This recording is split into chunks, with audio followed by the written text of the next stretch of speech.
Okay, thank you so much. আজকে আমরা মোটামুটি যে মানে আমাদের কালচারে ম্যাক্সিমাম কষ্ট হচ্ছে ফিডের উপরে কষ্ট থাকে। ফিড সিলেকশন, ফিড ক্রাইটেরিয়া যদি বেস্ট হয় তাহলে আমরা কোন কোন জায়গা থেকে সুবিধা পাবো, বা হাই কোয়ালিটি বা মোর প্রাইস ফিডগুলো সিলেকশনগুলো কিরকম হয় সেটা আমরা আলোচনা করব।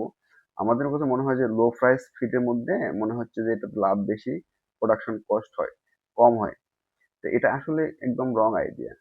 আপনি যত লো প্রাইস ফিড দিকে যাবেন আপনার প্রোডাকশন অত আনসিকিউর হবে, অত কস্ট বেশি হবে, অত প্রবলেম মানে সমস্যার সম্মুখীন হওয়ার চান্স থাকে। এই জন্য আমাদের সুযোগ থাকলে আমরা অবশ্যই হাই কোয়ালিটি ফিডকে সিলেকশন করবো। বেস্ট অপশন মানে for golden rule of feed selection. এটাকে বলা হয় যে আপনি প্রাইস শো না করে, ব্যাগের মানে কাভার ভালো শো না করে, ইন্টারনাল কোয়ালিটি যেটা আছে ফিড ক্যারেক্টারিস্টিক্স এর মধ্যে ইন্টারনাল যে ইয়েগুলো আছে সেগুলো চয়েস করা মানে মোস্ট সুইটেবল অপশন ফর আমাদের যে কোনো খামারের ক্ষেত্রে, হ্যাঁ, যে কোনো মানে ইয়ের ক্ষেত্রে, কালচারের ক্ষেত্রে। সো আমি বেসিক্যালি গলদার উপরে যে ফিডগুলো ফোকাস করা হয় সেটার উপরে আলোচনা করব। আর এরপরে স্টেপে আমরা করবো যে কি কি ক্রাইটেরিয়া মেনটেন করে গলদার ফিডকে মানে ফিডের কম বেশি হলে এটা হয়। তো আজকে হচ্ছে যে ফিডের যে মানে গুড কোয়ালিটি সেটা একটা সিম্পটম।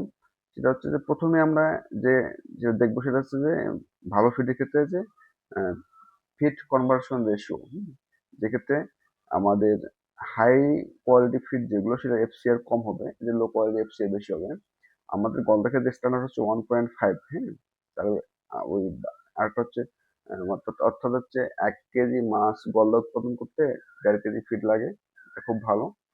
আরেকটা হচ্ছে 2 থেকে 2.5 কেজি ফিড লাগে, এটা লো কোয়ালিটি। এখন হচ্ছে গোল্ডেন যে একটা ফর্মুলা আছে সেটা হচ্ছে 20% আর 40%। আপনি কোনো প্রোডাক্ট যদি 20% লেস প্রাইসে কেনেন তাহলে আপনাকে সেম অ্যামাউন্ট অফ ওই ফিশ উৎপাদন করতে 40% বেশি ভলিউমের ফিড লাগবে। এজন্য আলটিমেটলি প্রোডাকশন কস্ট বেশি হবে। মনে করেন যে আপনি একটা 120 টাকার ফিড কিনতেছেন আর একটা কিনতেছেন 100 টাকার ফিড, দুটাই কিন্তু মোটামুটি 20 টাকার ডিফারেন্স। তাহলে আপনার এই ডিফারেন্সের কারণে কি হবে যে আপনার 120 টাকা দিয়ে যে এফসিআর এটা করি, 120 টাকা যে আলটিমেটলি 1 কেজি মাছ উৎপাদন করতে লাগে 120 টাকার ফিট, আর 100 টাকার ফিট লাগবে 40% more volume, need 40% more volume to same amount of মানে ফিশ উৎপাদন করতে, সেম ভলিউম ফিশ ভলিউম। সেটা হচ্ছে আপনার 140 টাকা লাগবে, 40%। 80 টাকাটা লাগতেছে আপনার 140 টাকা 1 কেজি মাছ উৎপাদন করতে, আর 120 টাকা লাগতেছে 120 টাকায়, হ্যাঁ। সো এটা হচ্ছে যে এখানে যে জায়গাতে যাবেন, এই যে 20-40 formula, 20-40 formula, 40%, 20% less price need 40% need more volume. তো এই জন্যই আমরা হাই কোয়ালিটি যেটা বেস্ট প্রাইস বেস্ট কোয়ালিটি সম্পন্ন ফিডকে সিলেকশন করবো। সেকেন্ড ইস্যু হচ্ছে বেস্ট কোয়ালিটি ফিডে কি হয় যে ফার্স্টার টাইম টু মানে প্রথম আপনি অল্প মানে টাইমিং যে ইয়েটা আছে, যদি আপনার কালচারে 6 মাস লাগে লো কোয়ালিটি ফিডে, হাই কোয়ালিটি ফিডে 5 মাস লাগবে, 5.5 মাস লাগবে, 30 ডেজ বা 25 ডেজ বা 20 ডেজ, ডিসকাউন্ট তো হবেই। 6 মাসের মধ্যে 15-20 দিন ডিফারেন্স হয়, এটা সিম্পল এবং ইজি হয়ে যায়। যেখানে আপনার ওখানে ওই ওই সময়ের মধ্যে একটা মাস বেশি গ্রোথ হবে। হ্যাঁ, যদি আপনি 6 মাস দুটো ফিডে রাখেন দেখবেন যে একটা ফিডের মধ্যে মাছ 100 গ্রাম হচ্ছে আর একটা ফিডে মাছ 80 গ্রাম হচ্ছে। এটা simple, just due to feed. এখানে কয়টা ফ্যাক্টর কাজ করতেছে দেখেন। যদি আপনার কালচার পিরিয়ডটাকে বেশি হয় সেক্ষেত্রে লেবার, ইলেকট্রিসিটি, কালচার লাইট দেওয়া, কষ্ট করা, এই জিনিসগুলো ইয়ে করতেছে, এফেক্ট করতেছে, প্রাইস বেশি লাগতেছে। আর এখানে যদি আপনার ওই ওই সেম সময়ের মধ্যে মাছের যে ওয়েটও কম বেশি হয়, 80 গ্রাম 100 গ্রাম, গ্রেড চেঞ্জ হয়ে যাচ্ছে, সোনার ক্ষেত্রে সো মাছ ইম্পর্টেন্ট। সো এই জিনিসগুলো আপনাকে আরেকটা জিনিস দেখেন, এখানে রিস্ক কিরকম যে আপনার এই সময় লেস মার্কেট প্রাইস আমাদের, আপনি যে সময় থেকেই লো কোয়ালিটি ফিট খাবেন সেই সময় থেকে আমার টাইম বাড়তেছে।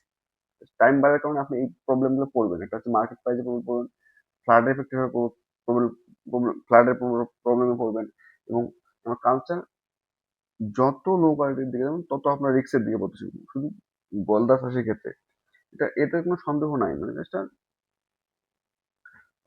লো কোয়ালিটি ফিড প্রাইস আপনাকে টাইম, লেবার, প্রাইস, ফ্লাড, তারপরে আপনার গ্রোথ, র্যাপিড গ্রোথ, এই সবগুলোই আপনাকে রিস্কের দিকে ফেলাবে। সো হাই কোয়ালিটি ফিডগুলোর মধ্যে যে ইয়ে থাকে, অ্যামাইনো অ্যাসিড প্রোফাইল থাকে এবং বায়ো অ্যাভেলেবিলিটি যেটা হয়, যে অ্যামাইনো অ্যাসিডের প্রোফাইলগুলো নিউট্রিয়েন্টগুলো তো একটা ফিডের মধ্যে থাকে, দানার মধ্যে নিউট্রিয়েন্ট থাকে, এটা হয় নর্মাল থাকবে না হাই থাকবে। হাই থাকলে টাইম কম লাগবে, কনজিউম ভালো হবে, সময় বেশি, প্রোডাকশন ইল ভালো হবে। তো এই জিনিসগুলো মোর ইম্পর্টেন্ট। সো ঠিক আছে। তারপরে আরেকটা আরেকটা হচ্ছে যে ৩ নাম্বার হচ্ছে যে লোয়ার মর্টালিটি রিস্ক। আপনার যে হাই কোয়ালিটি ফিড থাকবে সেখানে আপনার মর্টালিটি রিস্কটা কম হবে, 2% হবে। হাই কোয়ালিটি ফিড গুলো ভালো, এই যে prebiotic, probiotics, amino acid profile, তারপরে আপনার ইয়ে থাকার কারণে, নিউট্রিয়েন্ট থাকার, ওয়েল কম্বিনেশন থাকার কারণে মাছের মর্টালিটি শুরু থেকে কম হয়, হাই ডাইজেস্টিবিলিটি, এটা অনেক ইস্যু থাকে, এই জন্য মর্টালিটি কম হয়, 2% মর্টালিটি রেটটা আপনি কম পাবেন।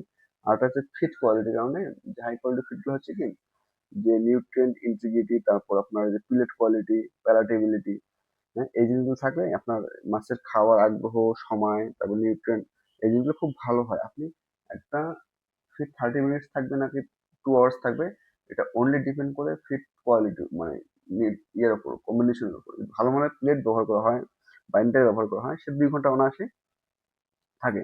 যেখানে 2 ঘন্টা স্টে করতে বলে, তার লিসিং হবে না, তার তার মধ্যে আপনার দানার কোনো নিউট্রিয়েন্ট লস হবে না, তারপর দানাটা সুন্দর থাকবে, সে খাবে, তো প্রোটিন সম্পূর্ণ ভিতরে যাবে। আর যদি 30 মিনিটসের মধ্যে ইয়ে হয়ে যায়, ফলস্বরূপে নিউট্রিয়েন্ট লিসিং হবে, ফিট, ওয়াটার কোয়ালিটি নষ্ট হবে।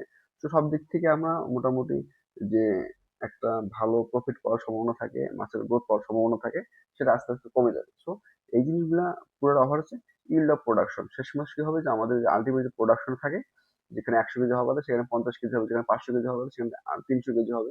তো এই যে বিগ ভলিউমের যে ডিস্টেন্স হবে, এটা নিশ্চিত ফিডের কারণে হবে।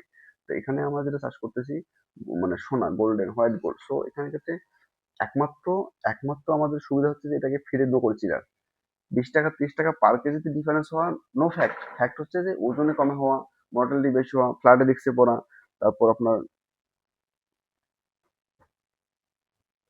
অনেক অনেক ধরনের রিস্কের মধ্যে সব রিস্ক, ওই যে লেবার, ইলেকট্রিসিটি, তারপর হচ্ছে রিস্ক, যেটা একটা চুরি রিস্ক, একটা পয়জনিং রিস্ক, একটা হচ্ছে আপনার মানে সবকিছু রিস্ক, এই জিনিসটা আমাকে কাভার করতে হবে। সো এই ক্ষেত্রে গলদা যারা চাষ করবো আমরা, সেমি ইন্টেন্সিভ বলি, ইন্টেন্সিভ বলি, লোকাল বলি, নর্মাল বলি, এক্ষেত্রে মেজরিটি হচ্ছে যে আপনার অন্য কোনো মাছ দেবো, খুব কম দেবো না, হ্যাঁ, তার হচ্ছে যে ফিড কম দামি দেবো না, আর এখানে অ্যাপ্লাই করবো মিনারেল স্টোন এবং ভালো মানের ফিড।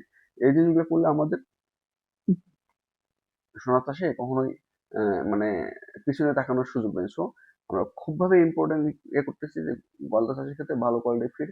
এখন এখন যেটা ভালো কোয়ালিটি বলতে, ইন্ডাস্ট্রিয়াল দিক থেকে, টেকনোলজির দিক থেকে যারা অনেক এগিয়ে, তাদেরগুলোকে সাজেস্ট করা, সেটা হচ্ছে এটা একটা অবন্তি ফিড ভালো হয়, তারপরে হচ্ছে আপনার আনমোল প্রন ভাইটাল খুব ভালো ফিড কাজ করতেছে এই মুহূর্তে, তারপর কার্গিল বলেন, হ্যাঁ, এই ফিডগুলো আপাতত ভালো। তারপর লোকাল যেগুলো আছে সেগুলো ব্যবহার করবেন, সুযোগ পেলে অবশ্যই এই ফিডগুলো ব্যবহার করুন, যেখান থেকে পারেন ব্যবহার করুন, ঠিক আছে। এটা হচ্ছে আমাদের কালচার, প্রফিটেবল করতে হবে, এটা আমাদের নিজস্ব চাহিদা, ঠিক আছে। Thank you so much.